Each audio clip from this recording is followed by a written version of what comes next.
রোগীর বেডের সামনে স্ট্যান্ডে লাগানো রয়েছে স্যালাইন, পাশের টেবিলে রয়েছে এক গাদা ওষুধ, আরো কিছু স্যালাইনের বোতল, অন্য পাশে অক্সিজেন সিলিন্ডার।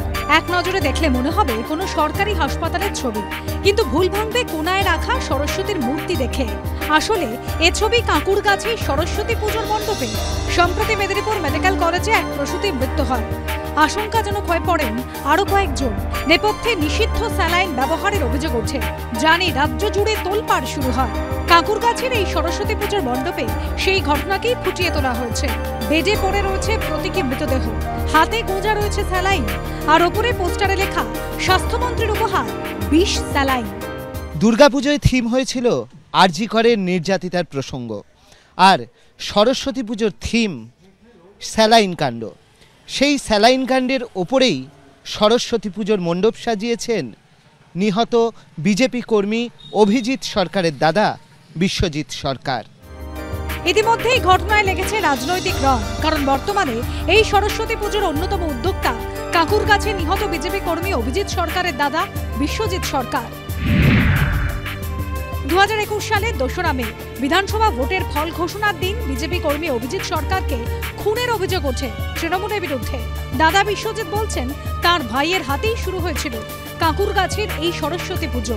পশ্চিমবঙ্গে যেভাবে একের পর এক খুন, হত্যা, ধর্ষণ এবং সাম্প্রতি দেখতে পেলেন ২০ স্যালাইন কাণ্ড, হসপিটালের যে প্রতীকী আদল যেটা সেরকম একটি বানানোর চেষ্টা করেছে আর প্রতিবাদ হিসেবে মানুষকে সচেতন করার জন্য, জানানোর জন্য যে হসপিটালের যে দুরবস্থা চলছে পশ্চিমবঙ্গের বুকে, সেটা একটা পুজো মানেই কিছু মানুষের সমাগম হবে, তারা দেখবে, ব্যাপারটা বুঝতে পারবে। তার জন্যই আপনি দেখে আসছেন পশ্চিমবঙ্গের বুকে এই থিম চর্চাটা পুজোকে কেন্দ্র করেই ঘটে। বিজেপি শাসিত উত্তরপ্রদেশে কুম্ভ মেলার বিপর্যয় প্রসঙ্গ টেনে পাল্টা আক্রমণ সারিয়েছে তৃণমূল। সরস্বতী পুজোর থিম হতে পারে যে মুখ্যমন্ত্রী দিচ্ছেন ২০ স্যালাইন। ২০ স্যালাইন কোনোটা ২০ স্যালাইন আছে না আছে সেটা ইনভেস্টিগেশনের ব্যাপার। এটার জন্যে কি হয়, তাহলে যোগীকে তো আগে বলতে হয় যে এত হাজার হাজার লোক মারা গেছে কুম্ভে, এত লোক মারা গেছে। এগুলো হচ্ছে কি জানেন তো, এগুলো হলো ছেচো পলিটিক্স।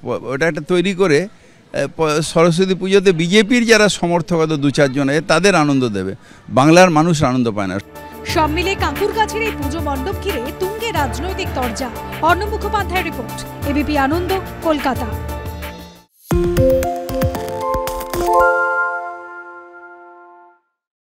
সত্য অন্তহীন, সত্যের খোঁজও তাই, সত্য সন্ধানে তাই আমরা অক্লান্ত, অকুতভয়। এবিপি আনন্দ নতুন ভাবনার প্রতীক, যা মনে মুক্ত, তথ্যে যুক্ত এবং যাবতীয় সীমানার বাঁধন থেকে মুক্ত।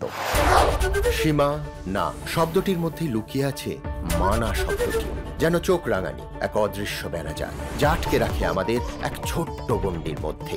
একমাত্র সঠিক খবরই গড়ে তুলবে এক মুক্ত সমাজ। সেই জগৎ গড়ার লক্ষ্যে কোনো সীমানার ঠুকুটি আমরা মানব না। এবিপি আনন্দ এগিয়ে থাকে, এগিয়ে রাখে।